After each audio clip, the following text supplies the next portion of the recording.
शिव सूत्र। जीवन सत्य की खोज दो मार्गों से ही हो सकती है। एक पुरुष का मार्ग है आक्रमण का, हिंसा का, छीन झपट का। एक स्त्री का मार्ग है समर्पण का, प्रतिक्रमण का।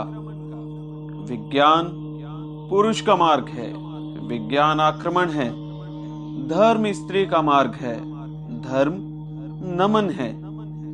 इसे बहुत ठीक से समझ लें। इसीलिए पूर्व के सभी शास्त्र परमात्मा को नमस्कार से शुरू होते हैं, और वह नमस्कार केवल औपचारिक नहीं है, वह केवल एक परंपरा और रीति नहीं है।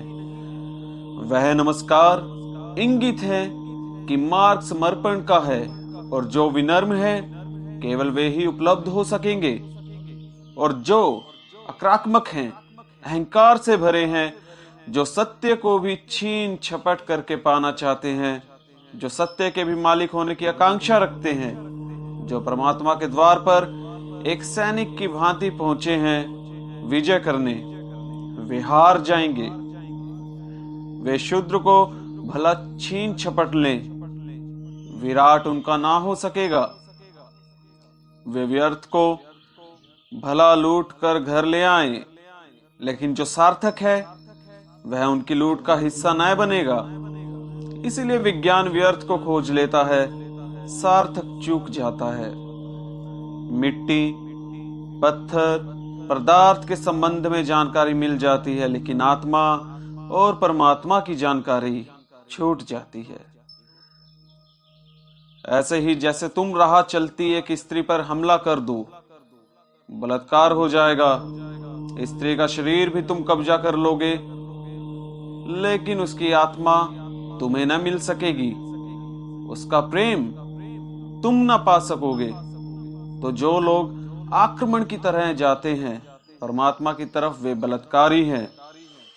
वे परमात्मा के शरीर पर भला कब्जा कर लें, इस प्रकृति पर जो दिखाई पड़ती है, जो दृश्य है, उसकी चीर फाड़ कर लें, विश्लेषण कर लें, उसके कुछ राज खोज लें, लेकिन उनकी खोज वैसी ही शुद्र होगी जैसे किसी पुरुष ने किसी स्त्री पर हमला किया।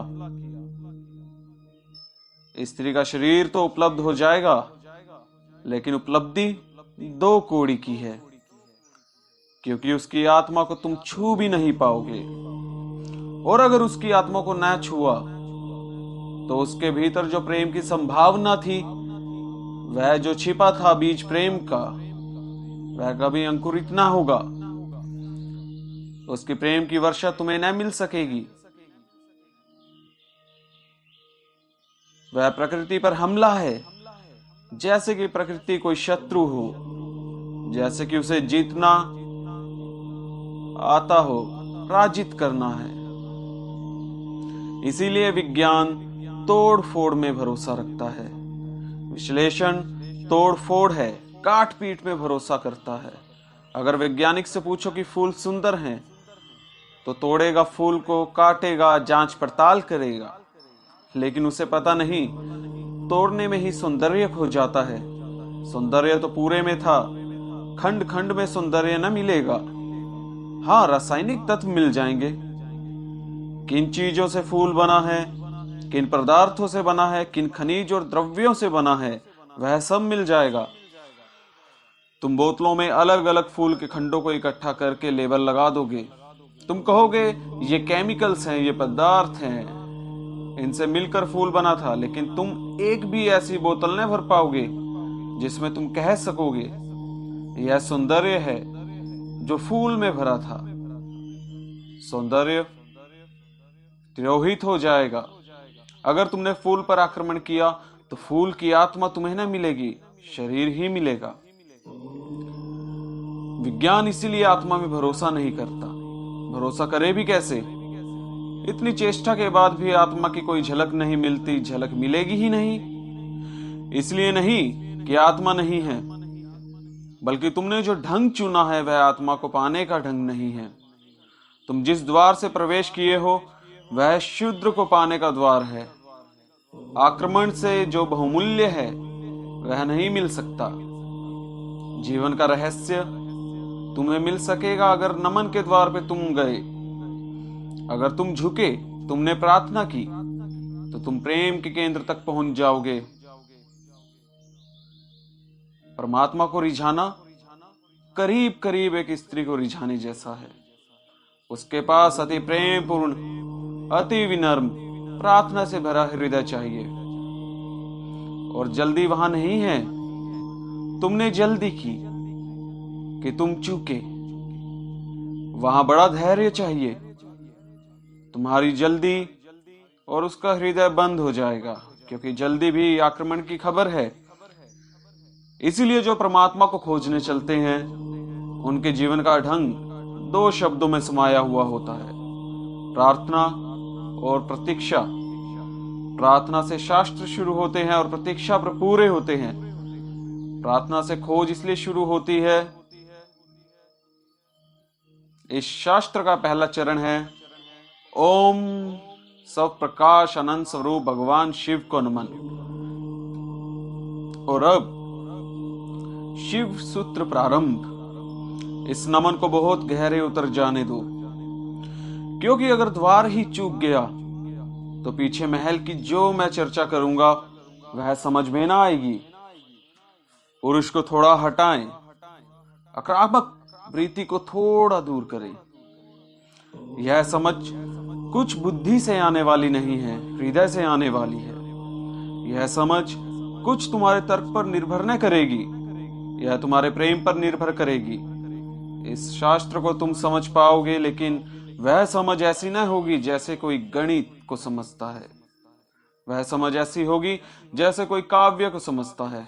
कविता पर तुम झपट नहीं पड़ते, तुम कविता का धीरे धीरे स्वाद लेते हो, चुस्की लेते हो, जैसे कोई चाय को पीता है। तुम उसे गटक नहीं जाते, वह कोई कड़वी दवा नहीं। तुम उसका स्वाद लेते हो, चुस्की लेते हो, धीरे धीरे उसके स्वाद को लीन होने देते हो। और एक ही कविता को समझना हो तो बहुत बार पढ़ना पड़ता है। एक गणित को तुमने एक बार समझ लिया, फिर दोबारा करने की कोई जरूरत नहीं रह जाती। गणित समाप्त हो गया। कविता कभी समाप्त नहीं होती, क्योंकि हृदय का कोई और छोर नहीं होता। और तुम जितना ही प्रेम करते हो उतना ही उद्घाटित होता है। इसलिए पूर्व में हम शास्त्र का अध्ययन नहीं करते, हम शास्त्र का पाठ करते हैं। अध्ययन शास्त्र का हो भी नहीं सकता। अध्ययन का अर्थ है एक बार समझ लिया फिर कचरे में फेंक दिया, जैसे कि बात खत्म हो गई। जब समझ ही लिया तो अब दोबारा क्या करना है। पाठ का अर्थ है समझ बुद्धि की होती है, तो एक बार में पूरी हो जाती है। इसकी तो चुस्कियां बार बार लेनी पड़ेंगी। इसे तो जाने अनजाने न मालूम कितनी बार दोहराना पड़ेगा। इसे बहुत से भाव क्षणों में, बहुत सी मनोदशाओं में, कभी सुबह जब सूरज उगता है तब, कभी रात जब अंधकार हो जाता है तब, कभी मन जब प्रफुल्लित होता है तब, और कभी मन जब उदासी से भरा होता है तब। विभिन्न चित्त की दिशाओं में, विभिन्न मनोक्षणों में इसमें उतरना होगा, तब इसके सभी पहलू धीरे धीरे प्रकट होंगे। फिर भी तुम इसे चुकता न कर पाओगे। कोई शास्त्र कभी चुकता नहीं। जितना ही तुम पाओगे कि खोज लिया, उतना ही तुम पाओगे खोज के लिए और भी ज्यादा बाकी रह गया। जितने तुम गहरे उतरोगे, पाओगे गहराई बढ़ती चली जाती है। शास्त्र को कभी पाठ ही चुका नहीं पाता। पाठ का मतलब ही यही है कि बार बार, बहुत बार। पश्चिम इस बात को समझ भी नहीं पाता। उनकी पकड़ के बाहर है कि लोग गीता को हजारों साल से क्यों पढ़ रहे हैं, और एक ही आदमी रोज सुबह उठकर गीता पढ़ लेता है। पागल हो गया क्या? उनको ख्याल में नहीं है कि पाठ की प्रक्रिया हृदय में उतारने की प्रक्रिया है। उसका समझ से बहुत वास्ता नहीं, स्वाद से वास्ता है। तर्क और गणित और हिसाब से उसका कोई भी संबंध नहीं। उसका संबंध तो अपने हृदय को और उसके बीच की जो दूरी है उसको मिटाने से है। धीरे धीरे हम इतने लीन हो जाएं उसमें कि पाठी और पाठ एक हो जाए, पता ही ना चले कि कौन गीता है और कौन गीता का पाठी। ऐसे भाव से चले। यह स्त्री का भाव है, यह समर्पण की धारा है, इसे ख्याल में ले लेना। नमन से हम चलें तो शिव के सूत्रों में समझ में आ सकेंगे। उन्हें तुम अपने में उतरने देना और जल्दी निर्णय की मत करना कि वे ठीक हैं कि गलत हैं, क्योंकि सूत्रों के संबंध में एक बात ख्याल रख लेना, तुम्हारे ऊपर निर्भर नहीं है कि तय करना कि वे ठीक हैं या गलत। तुम निर्णय कर भी कैसे पाओगे? जो अंधेरों में खड़ा है वह प्रकाश के संबंध में क्या निर्णय करेगा? और जिसने कभी स्वास्थ्य जाना ही नहीं, जो रोग की शैया से ही बंधा रहा है, उसे स्वास्थ्य की परिभाषा कैसे समझ में आएगी?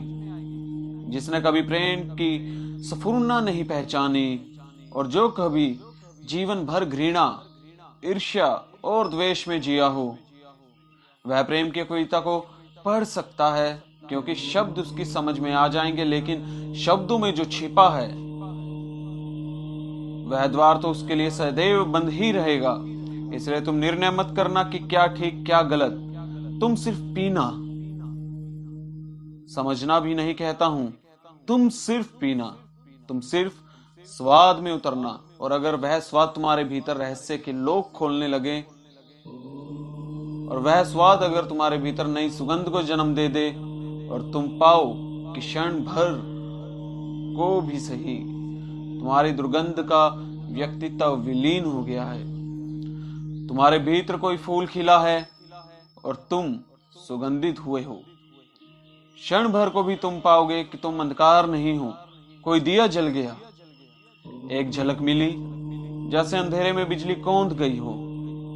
उसी से समझ आएगी, तुम्हारे समझने से नहीं, तुम्हारे अनुभव की झलक में समझ आएगी। इसलिए तुम विनम्र रहना।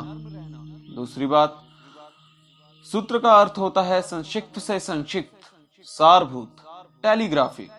वहां एक एक शब्द अत्यंत घना है। विस्तार नहीं होता सूत्र में, घनत्व होता है। लंबा नहीं होता सूत्र, बड़ा छोटा होता है। जैसे छोटा सा बीज, उसमें सारा वृक्ष समाया होता है। जैसे बीज है ऐसा सूत्र है। बीज में तुम वृक्ष को देख भी नहीं सकते, देखना भी चाहोगे तो बीज में तुम वृक्ष को पाओगे नहीं, क्योंकि उसके लिए बड़ी आंखें चाहिए, बड़ी गहरी आंखें। जो बीज में वृक्ष को देख ले, जो वर्तमान में भविष्य को देख ले, जो आज कल को देख ले, जो दृश्य से अदृश्य को खोज ले, बड़ी पैनी आंखें चाहिए। वैसी पैनी आंखें तुम्हारे पास अभी नहीं है। अभी तो तुम्हें बीज ही दिखाई पड़ेगा। वृक्ष को देखना हो तो बीज को तुम्हें बोना पड़ेगा, और कोई रास्ता तुम्हारे पास देखने का नहीं है। और जब बीज टूटेगा जमीन में और वृक्ष अंकुरित होगा, तभी तुम पहचान पाओगे। ये सूत्र बीज है, इन्हें तुम्हें अपने हृदय में बोना होगा। तुम अभी निर्णय मत करना, क्योंकि अभी तुमने अगर बीज पर निर्णय लिया तो तुम इसे फेंक ही दोगे, कचरा कूड़ा मालूम पड़ेगा।